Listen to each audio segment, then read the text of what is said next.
62 दिन से जारी जंग में हथियारों की कमी से जूझ रहे यूक्रेन की मदद के लिए जर्मनी सामने आया। जेलेंस्की को अब जर्मनी से एंटी एयरक्राफ्ट सिस्टम मिलेंगे और इसका ऐलान खुद वहां की रक्षा मंत्री क्रिस्टीन लम्ब्रिcht ने किया। जर्मनी की ये दिखाने की कोशिश है कि वो भी यूक्रेन के साथ खड़ा है। Wir haben gestern entschieden, dass wir die Ukraine unterstützen werden mit einer Flug. Ukraine को जर्मनी से 50 एंटी एयरक्राफ्ट सिस्टम जल्द भेजे जाएंगे। वहां की संसद में भी इस बात पर चर्चा हुई कि कैसे यूक्रेन को ज्यादा से ज्यादा मदद पहुंचाई जाए। जेलेंस्की की फौज को जो एयरक्राफ्ट सिस्टम मिलेंगे उन्हें चीता भी कहा जाता है। यूक्रेन इनका इस्तेमाल जमीन और आसमान में रूस के हमले से बचने के लिए कर सकेगा, जबकि इनमें लगे रेडार की मदद से दुश्मन के हमले का तुरंत पता लगाया जा सकता है। वहीं यूक्रेन की सीमा के पास रूस के शहरों में हो रहे हमलों का ब्रिटेन ने समर्थन किया। पिछले 1 महीने में रूस के 3 तेल डिपो को निशाना बनाया गया और रूस का आरोप है कि ये हमले यूक्रेन की तरफ से किए गए। हालांकि यूक्रेन ने इस मुद्दे पर चुप्पी साध ली, लेकिन ब्रिटेन ने यह कहकर सभी को चौंका दिया कि यूक्रेन का रूस के अंदर घुसकर हमला करना जायज है और अगर इन हमलों में ब्रिटेन के भेजे हथियारों का इस्तेमाल हुआ है तो वो खुश है। ब्रिटेन के इस रुख से रूस भड़क गया और उसने चेतावनी दी कि नेटो अब यूक्रेन में प्रॉक्सी वॉर लड़ रहा है, यानी सीधे वो युद्ध में शामिल नहीं है लेकिन यूक्रेन को उकसा रहा है, जिसका नतीजा बहुत भयानक हो सकता है। लुहांस्क में यूक्रेन की सेना ने इतने बम बरसाए कि रूसी सैनिकों के पैरों तले जमीन खिसक गई, जिसके बाद वो लोग जान बचाने के लिए वहां से भाग खड़े हुए। लेकिन यूक्रेन के धमाके रुके नहीं बल्कि बढ़ते चले गए। जंगल से गुजरते रूसी सैनिकों के पास एक बम तो ऐसा फटा कि वो डर के मारे वहीं जम गए। इसके बाद वो थोड़ा संभले और सुरक्षित ठिकानों की तरफ दौड़ पड़े। इस बीच यूक्रेन के हमले लगातार जारी रहे। रूसी सिपाही अपनी जान बचाने के लिए खंडर हो चुकी इमारतों से सट कर खड़े हो गए। वो जब आगे बढ़ने की कोशिश करते वहां एक और धमाका सुनाई पड़ता। हालांकि वो किसी तरह आखिरकार अपने बंकर तक पहुंच गए, जिसके बाद यूक्रेन ने वहां इतनी तबाही मचाई कि पूरा इलाका बर्बाद हो गया, जिसका वीडियो रूस की तरफ से जारी किया गया। रूस यूक्रेन को घेरे बैठा है और रूस को घेरने के लिए नेटो बड़ा प्लान तैयार करके बैठा है। यूक्रेन युद्ध के 2 महीने बाद भी पुतिन के तीखे तेवर बरकरार देखकर नेटो की भी त्योरियां चढ़ गई हैं और उसने रूस को चेतावनी देने के लिए उसके पड़ोसी देश फिनलैंड में अपने जंगी जहाज उतार दिए। खबर है कि नेटो के 3 जंगी जहाज फिनलैंड की नौसेना के साथ ट्रेनिंग एक्सरसाइज करने के लिए वहां पहुंचे। नेटो की फिनलैंड के साथ ये करीबी तब है जब वो उसका सदस्य तक नहीं है, लेकिन रूस का पड़ोसी तो है। और फिर फिनलैंड के जल्द नेटो का दामन थामने की खबरों ने पूरा जोर पकड़ा हुआ। फिनलैंड की प्रधानमंत्री तो 2 हफ्ते पहले ही साफ भी कर चुकी हैं कि वो जल्द अपने देश को नेटो में शामिल कराने पर फैसला लेंगी। बस इसीलिए नेटो फिनलैंड से हाथ मिलाकर रूस से यूक्रेन का हिसाब फिनलैंड में बराबर करने की कोशिश में है, जिसके लिए नेटो के सदस्य देशों लातविया, एस्टोनिया और द नेदरलैंड्स के जंगी जहाज फिनलैंड के दक्षिण पश्चिमी तट पर बसे तुर्कू शहर के बंदरगाह पर पूरी तैयारी के साथ पहुंच भी चुके हैं और 28 अप्रैल से फिनलैंड के 2 जंगी जहाजों के साथ 2 दिन तक एक्सरसाइज करेंगे, ताकि जो रूस आए दिन फिनलैंड को धमकियां दिए जा रहा है वो उसे अकेला ना समझे और उसकी तरफ आंखें उठाकर भी न देखे। इस बीच फिनलैंड और स्वीडन की मीडिया में यह खबर भी चल रही है कि दोनों देश नेटो से जुड़ने का फैसला कर चुके हैं और अगले महीने एक साथ नेटो की सदस्यता के लिए अर्जी देंगे। जबकि फिनलैंड और स्वीडन रूस के दोनों ही पड़ोसी दूसरे विश्व युद्ध के बाद से कभी भी किसी भी खेमे का हिस्सा नहीं रहे। दोनों नेटो के पार्टनर जरूर हैं, लेकिन कभी उससे सीधे जुड़े नहीं। लेकिन जब रूस ने यूक्रेन पर हमला बोला तो दोनों देशों में अपनी सुरक्षा का डर इतना घर कर गया कि वो नेटो से जुड़ने के बारे में सोचने पर मजबूर हो गए, क्योंकि अगर एक बार स्वीडन और फिनलैंड नेटो के सदस्य बन गए तो फिर नेटो के सभी 30 सदस्य देश उनकी हिफाजत करने में जुट जाएंगे। इसकी वजह यह है कि नेटो की संधि ही कहती है कि अगर उसके एक भी सदस्य पर हमला हुआ तो वो उसके सभी 30 सदस्यों पर हमला माना जाएगा और फिर पूरा का पूरा नेटो हमला करने वाले देश पर टूट पड़ेगा। स्वीडन और फिनलैंड को डर ही यही है कि यूक्रेन की तरह रूस कल को उन पर भी हमला न कर दे। इसलिए खबर है कि उन्होंने नेटो से जुड़ने का मन बना लिया, मतलब अमेरिका की टीम में शामिल होने का फैसला कर लिया। और रूस कैसे अपने पड़ोसियों को अपने दुश्मन अमेरिका के पाले में जाने दे, इसलिए वो लगातार स्वीडन और फिनलैंड को नेटो से दूर रहने की धमकी दे रहा है। बल्कि 2 हफ्ते पहले तो पुतिन के खासम खास और रूस के पूर्व राष्ट्रपति दिमित्री मेदवेदेव ने तो दोनों देशों को डराने के लिए अपने परमाणु हथियारों के जखीरे का जिक्र तक छेड़ दिया था। दिमित्री मेदवेदेव रूस की सिक्योरिटी काउंसिल के डिप्टी चेयरमैन का पद संभाल रहे हैं। ऐसे में उन्होंने कहा था कि अगर फिनलैंड और स्वीडन नेटो से जुड़े तो रूस अपनी सुरक्षा के लिए उनके पास के इलाके में परमाणु हथियार उतार देगा। रूस की दिक्कत यह है कि वो अपनी पश्चिमी सीमा पर नेटो देशों से घिरा हुआ है। उसके पड़ोस में नॉर्वे, एस्टोनिया, लातविया, लिथुआनिया और पोलैंड नेटो के सदस्य हैं। बल्कि एस्टोनिया और लातविया तो वो देश हैं जो कि पहले सोवियत संघ का ही हिस्सा थे, लेकिन 2004 में उन्होंने पाला बदल लिया और अमेरिका के खेमे में चले गए। गिनकर बस फिनलैंड, स्वीडन, बेलारूस और यूक्रेन ही हैं जो नेटो का हिस्सा नहीं है। बेलारूस तो रूस का दोस्त है और यूक्रेन को नेटो से जुड़ने से रोकने के लिए तो रूस ने उस पर जंग ही छेड़ी हुई। ऐसे में अगर स्वीडन और फिनलैंड भी नेटो से मिल बैठे तो रूस के लिए बहुत बड़ी मुसीबत खड़ी हो जाएगी, क्योंकि नेटो के अमेरिका, ब्रिटेन, फ्रांस और बाकी देशों की फौजें स्वीडन और फिनलैंड में तैनात हो सकेंगी। और फिनलैंड के साथ तो रूस का 1300 किलोमीटर लंबा लैंड बॉर्डर है। अगर वो नेटो से जुड़ गया तो रूस बुरी तरह घिर जाएगा। यूक्रेन की जंग की आंच उसके पड़ोसी देश मोल्दोवा तक को जलाती दिख रही है। मोल्दोवा के रूस के कंट्रोल वाले इलाके में 2 जबरदस्त धमाके होने की खबर है। एक दिन पहले भी इसी इलाके की राजधानी में स्टेट सिक्योरिटी मिनिस्ट्री की बिल्डिंग में कई विस्फोट हुए थे, जिसकी अब सामने आई तस्वीरों में धमाके के बाद का मंजर नजर आया। लेकिन इन धमाकों की गुत्थी अभी सुलझी भी नहीं थी कि अगले ही दिन सुबह सुबह मोल्दोवा के रूस के कंट्रोल वाले ट्रांसनिस्ट्रिया इलाके में एक रेडियो सेंटर में 2 धमाके हो गए, जिनके पहुंचाए नुकसान की सामने आई तस्वीरों में 2 बड़े बड़े रेडियो एंटेना बिल्कुल बर्बाद नजर आए। उनका कचूमा निकला दिखा। मोल्दोवा 1991 तक सोवियत संघ का हिस्सा था और धमाके में नष्ट हुए रेडियो एंटेना भी सोवियत संघ के जमाने के थे। बताया गया कि दोनों रेडियो एंटेना मोल्दोवा के ट्रांसनिस्ट्रिया इलाके में रूस के रेडियो स्टेशन का प्रसारण करते थे। धमाके में रेडियो एंटेना तो नहीं बचे, लेकिन राहत की बात यह रही कि विस्फोटों से किसी इंसान को कोई चोट नहीं आई। लेकिन मोल्दोवा के ट्रांसनिस्ट्रिया इलाके में बार बार हो रहे धमाके मोल्दोवा और उसके पड़ोसी यूक्रेन के लिए राहत की बात बिल्कुल भी नहीं है, क्योंकि ट्रांसनिस्ट्रिया मोल्दोवा का वो इलाका है जो कि यूक्रेन की दक्षिण पश्चिमी सीमा से लगता है। कहने को तो ट्रांसनिस्ट्रिया मोल्दोवा का हिस्सा है, लेकिन वहां की कहानी भी कुछ कुछ यूक्रेन के डॉनबास जैसी ही है। ट्रांसनिस्ट्रिया में भी अलगाववादियों का कब्जा है, वो भी 1992 से, और उन अलगाववादियों के सिर पर रूस का हाथ है। मोल्दोवा सोवियत संघ के टूटने के बाद उससे अलग देश बन गया, लेकिन फिर भी ट्रांसनिस्ट्रिया में तभी से रूस की सेना तैनात है।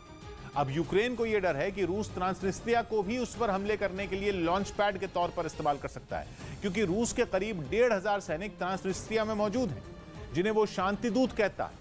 लेकिन यूक्रेन को शक है कि रूस इनके जरिए ट्रांसनिस्ट्रिया से यूक्रेन पर हमला बोल सकता है। इतना ही नहीं, पिछले हफ्ते रूस के एक बड़े सैन्य अधिकारी ने तो यह तक कहा था कि रूस के यूक्रेन पर हमले के प्लान में पूरे के पूरे दक्षिणी यूक्रेन पर कब्जा करने का प्लान भी शामिल है, ताकि दक्षिणी यूक्रेन से ट्रांसनिस्ट्रिया तक जमीन का रास्ता खुल सके और रूस वहां घुस सके। इस बीच यूक्रेन को मोल्दोवा से जोड़ने वाले पुल को धमाके में उड़ा दिया गया। इस पुल की एक तरफ है यूक्रेन का ओडेसा शहर और दूसरी तरफ है मोल्दोवा।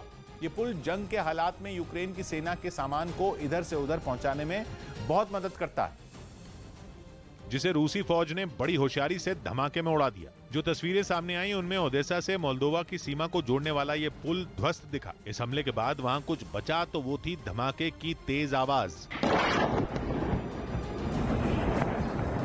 इस हमले के बाद वहां दूर से ही धुएं का गुबार उठता नजर आया, जिसे देखकर वहां मौजूद लोग घबरा गए। उधर रूस की तैयारी लंबी जंग की दिख रही है, क्योंकि खबर है कि उसने अपने नए मिसाइल डिफेंस सिस्टम S-500 का बड़े पैमाने पर प्रोडक्शन शुरू कर दिया है। दावा है कि S-500 रूस का अब तक का सबसे एडवांस्ड एयर डिफेंस सिस्टम है, जो कि उसके पुराने S-400 सिस्टम से भी ज्यादा खतरनाक है। और अमेरिका तो S-400 डिफेंस सिस्टम से ही इतना चिढ़ता है कि जो भी देश रूस से उसे खरीदने की कोशिश करता है, अमेरिका उस पर प्रतिबंध लगाने की धमकी दे देता है। उस पर माना जा रहा है कि S-500 के आगे तो S-400 भी कहीं नहीं ठहरता। ऐसे में मिसाइलों के इतने खतरनाक शिकारी का बड़ी तादाद में प्रोडक्शन चालू करके पुतिन ने बैठे बिठाए अमेरिका को एक और टेंशन दे दी। एक दिन पहले S-500 मिसाइल डिफेंस सिस्टम बनाने वाली रूस की कंपनी के हेड ने दावा किया कि रूस अपने इस नए मिसाइल सिस्टम का मास प्रोडक्शन शुरू भी कर चुका है। ऐसे में से यूक्रेन की जंग से जोड़कर देखा जा रहा है और माना जा रहा है कि रूस की इस तैयारी का मकसद यूक्रेन को हर हाल में जीतने का प्लान भी हो सकता है। इस बीच रूस से चल रहे युद्ध में यूक्रेन के साथ खड़ा जापान अब उसी पर भड़क गया। जापान ने यूक्रेन की तरफ से ट्विटर पर डाले गए एक वीडियो पर नाराजगी जताई, जिसमें यूक्रेन ने रूस के रवैये को तानाशाही बताते हुए उसकी तुलना हिटलर और मुसोलिनी जैसे तानाशाहों से कर दी। यानी यूक्रेन ने ट्विटर पर पोस्ट किए गए वीडियो में रूस के राष्ट्रपति पुतिन को भी एक तानाशाह की तरह ही दिखाया। लेकिन जहां वीडियो खत्म हुआ वहां 3 तस्वीरें लगाई गई थी। एक तस्वीर हिटलर की, दूसरी मुसोलिनी और तीसरी तस्वीर थी जापान के वॉर टाइम के सम्राट रहे शिरोशितो की। वही शिरोशितो जिन्हें दूसरे विश्व युद्ध के दौरान जापान में भगवान की तरह पूजा जाता था और अब भी जापान के लोग अपने सम्राट का उसी तरह सम्मान करते हैं। और यही वजह है कि यूक्रेन के वीडियो में उनकी फोटो को हिटलर और मुसोलिनी के साथ लगा हुआ देखते ही जापान बुरी तरह नाराज हो गया, जिसके बाद उसने यूक्रेन से माफी की मांग की, जबकि वहां के कई लोगों ने यूक्रेन के पोस्ट किए गए वीडियो का विरोध करते हुए ये मांग तक उठा दी कि जंग में अब उसकी मदद नहीं करनी चाहिए। इसके बाद अपनी गलती का एहसास होते ही यूक्रेन ने 1 अप्रैल को पोस्ट किए गए वीडियो को डिलीट कर दिया। साथ ही जापान के लोगों की भावनाओं को ठेस पहुंचाने के लिए उसने माफी भी मांगी। यही नहीं, वीडियो को फिर से एडिट करके पोस्ट किया गया, जिसमें अंत में सिर्फ हिटलर और मुसोलिनी की तस्वीरें लगी नजर आईं। वहीं रूस पर प्रतिबंधों का चाबुक चलाने वाले ब्रिटेन ने यूक्रेन के लिए मसीहा बनने का फैसला लिया है। ब्रिटेन ने आर्थिक मोर्चे पर यूक्रेन के लिए बड़ी मदद का ऐलान किया और यूक्रेन के सभी कारोबारियों के लिए ब्रिटेन के बाजार को पूरी तरह से खोल दिया। मतलब ये कि यूक्रेन से ब्रिटेन पहुंचने वाले किसी भी सामान पर कोई ड्यूटी नहीं लगेगी। इससे यूक्रेन के कारोबारियों के लिए एक्सपोर्ट आसान हो जाएगा और वो ज्यादा मुनाफा कमा पाएंगे। ये फैसला किसी एक उद्योग या किसी खास तरह के प्रोडक्ट पर नहीं है, बल्कि ब्रिटेन की तरफ से दी गई जानकारी के मुताबिक यूक्रेन से आने वाले हर सामान को ड्यूटी फ्री करने का फैसला हुआ है। जौ और शहद समेत कई ऐसे प्रोडक्ट हैं जो बड़े पैमाने पर यूक्रेन से ब्रिटेन भेजे जाते हैं। इनके ड्यूटी फ्री होने का सीधा मतलब यह है कि यूक्रेन के व्यापारियों को अपने कारोबार को पटरी पर लाने में बड़ी मदद मिल पाएगी। दूसरी तरफ अहम यह भी है कि 2 दिन पहले ही ब्रिटेन की तरफ से रूस पर प्रतिबंधों का ऐलान हुआ। ब्रिटेन ने रूस से एक्सपोर्ट होने वाली कई चीजों पर तो पूरी तरह बैन लगाने का ऐलान किया था, जबकि कई चीजों पर भारी भरकम ड्यूटी लगाने का भी ऐलान किया था। मतलब साफ है कि रूस पर प्रतिबंधों का भारी भरकम बोझ डाला गया और यूक्रेन के लिए मदद का रास्ता खोला गया। ब्रिटेन पहुंचने वाले यूक्रेन के सामान पर पहले करीब 22% ड्यूटी लगती थी, लेकिन अब वो ड्यूटी नहीं लगेगी। हालांकि ब्रिटेन ने इस तरह से यूक्रेन की मदद करने का ऐलान किया, लेकिन एक मांग भी रख दी। ब्रिटेन का दावा है कि यूक्रेन भी इसी तरह का फैसला ले सकता है। मतलब ये कि ब्रिटेन से यूक्रेन पहुंचने वाले सामान पर भी ड्यूटी हटा सकता है। इससे ब्रिटेन के कारोबारियों को भी यूक्रेन के बाजार पर पकड़ बनाने का मौका मिलेगा। यूक्रेन ने ब्रिटेन के फैसले का स्वागत किया है, लेकिन ब्रिटेन की मांग पर अभी यूक्रेन ने किसी फैसले का ऐलान नहीं किया। उधर बुचा में एक बार फिर कब्रें खोदकर 100 से ज्यादा शवों को निकालने का दावा किया गया, जिसके बाद यूक्रेन ने रूस पर नरसंहार करने का आरोप दोहराया। बुचा में इन हत्याओं के लिए यूक्रेन रूसी सेना को जिम्मेदार ठहराता आ रहा है, जबकि रूस इससे इनकार करने से। और इस बीच बुचा के एक दूसरे इलाके में कई कब्रें खोदी गईं, जहां से सैकड़ों शवों को निकाला गया। आरोप है कि बुचा पर कब्जे के दौरान रूसी सेना ने सैकड़ों लोगों को मारकर उनके शवों को जमीन में गाड़ दिया था, जिन्हें निकालने के लिए खुदाई करने वाली मशीन की मदद ली गई और फिर एक एक कर कई शव जमीन से निकाले गए। बताया गया कि उन शवों की पहचान करने के बाद उन्हें उनके परिवार वालों को सौंपा जा रहा है।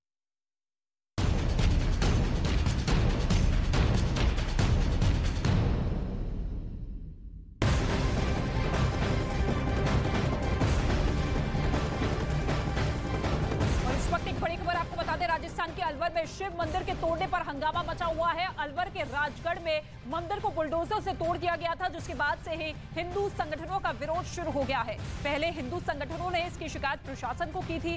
अब हिंदू संगठनों और संत समाज ने मंदिर तोड़ने के खिलाफ पैदल मार्च निकाला है। इनका ये कहना है कि सरकार इस तरह की कार्रवाई रोके और इस घटना में जो भी अधिकारी दोषी है उन पर कार्रवाई हो। राजस्थान के अलवर का ये पूरा मामला जो कि 17 अप्रैल को निकलकर सामने आया था, जहां पर 300 साल पुराने मंदिर पर बुलडोजर चला था और ऐसे में अब सड़कों पर ये रोष, ये आक्रोश नजर आ रहा है। दोषी अधिकारियों पर कार्रवाई की मांग यहां पर की गई है संत समाज की तरफ से, हिंदू संगठनों की तरफ से।